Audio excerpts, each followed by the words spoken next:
கடவுள் சொல்லுகிறோம். கடவுள் ஏன் மனிதனாக பிறக்க வேண்டும் என்று நாம் என்றால் சிந்தித்ததுண்டோ? பூமியில் அக்கிரமம் பெருகிவிட்டது, பாவங்கள் பெருகிவிட்டது, பூமியில் நியாயம் இல்லை. அதனால நியாயம் செய்வதற்காக ஆண்டவர் பிறக்க வேண்டுமா? இல்லை என்றால் உக்கடி அரக்கர்களை அழிக்கும்படி, தீமையிலிருந்து ஜனங்களை காக்கும்படிக்கு கடவுள் பிறக்க வேண்டுமா? இப்படி எத்தனையோ காரியங்கள் உண்டு.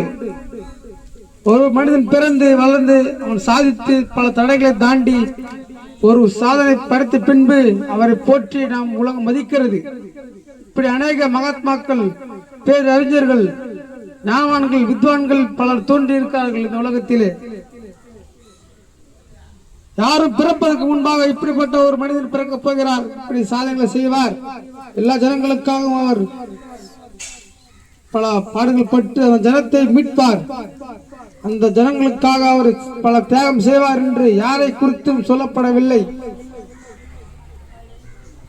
ஆனால் ஆண்டவராக இயேசு கிறிஸ்து எல்லாவற்றுக்கும் மாறுபட்டவர். இதோ என் பெத்லகமே, ஞாயிறங்கள் சிறியதாக இருந்தும் இஸ்ரவேல் ஆளப்போகிறவர் உன்னிடத்தில் பிறந்து வரப்போகிறார் என்று பிறக்க போகிற இடத்தை குறித்து சொல்லப்பட்டிருக்கிறது. ஒரு கன்னிகை கர்ப்பவதியாகி ஒரு குமாரனை பெறுவாள், அவருக்கு இம்மானுவேல் என்று பெயரிடுவார்கள் என்று ஒரு கண்ணு வீட்டில் பிறக்க போகிறார் என்று சொல்லப்பட்டுள்ளது.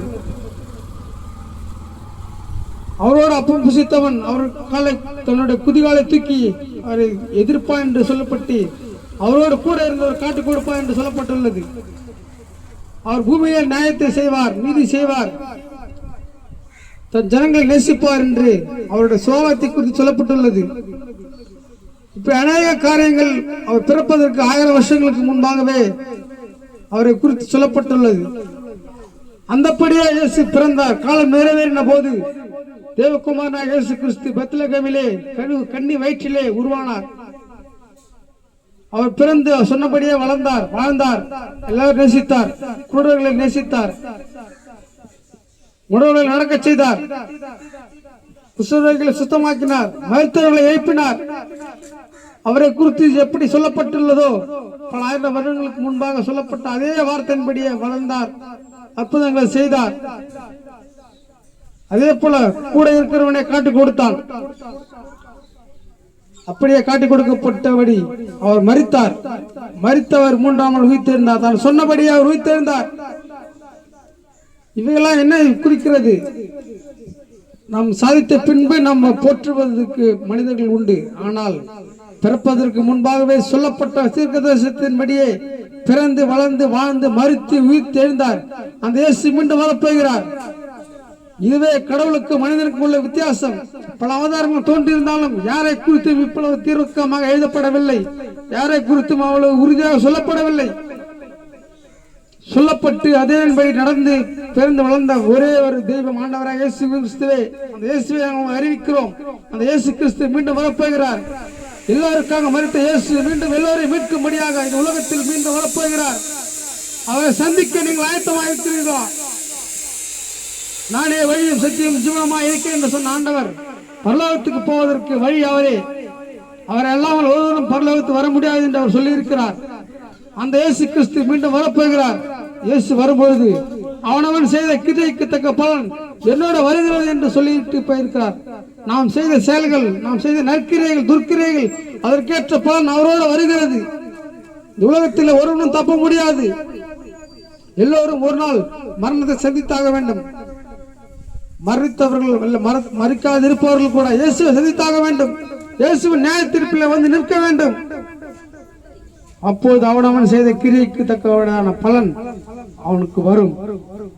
இதிலிருந்து நான் யார் தப்ப முடியும்? எப்படி மனிதன் தன் ஆத்மாவை காக்க முடியும்? உங்களுக்கு எளிதான ஒரு காரியத்தை சொல்லுகிறேன்.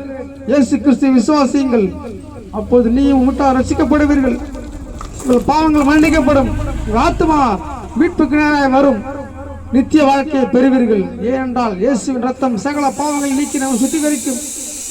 நம்முடைய பாவங்கள், அக்கிரமங்கள், நம் மூதாதையர் செய்த பாவங்கள் எல்லாவற்றுக்காகவும் இயேசு கிறிஸ்து சிலுவையிலே மரித்து விட்டார். அவரை விசுவாசிக்கிற, அவர் நம்புகிற, ஏற்றுக்கொண்ட ஒவ்வொரு இருதயம் அந்த மனிதனுடைய ஆத்மா மீட்படையும், அவர்கள் முக்தி அடைவார்கள். இந்த இயேசுவை நாங்கள் அறிவிக்கிறோம்.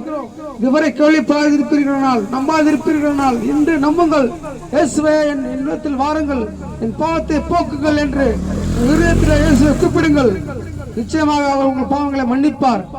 என்னிடத்தில் வருகிறவனை நான் புறம்பே தள்ளுவதில்லை என்று ஆண்டவர் இயேசு சொல்லியிருக்கிறார். யாராக இருந்தாலும், எப்பேற்பட்ட மனிதனாக இருந்தாலும், கொடிய பாவியாக இருந்தாலும், எந்த காரியம் செய்த நல்லவனாக இருந்தாலும் கூட உனக்கு இயேசு வேண்டும். இயேசு உன்னை நேசிக்கிறார். அன்பு சகோதர, தகப்பனே, தாயே, கேட்கிற என் சகோதரனே, இயேசு கிறிஸ்து உன்னை நேசிக்கிறார். அதனால்தான் இன்று எங்கள் மூலமாக அவரை குறித்து சொல்ல நீ கேட்டுக்கொண்டு இருக்கிறாய். இயேசுவை நம்பிடு வாருங்கள், இயேசுவை நம்புங்கள், ஆத்மா மீட்படையும். கர்த்தர் உங்களை நேசிப்பாராக.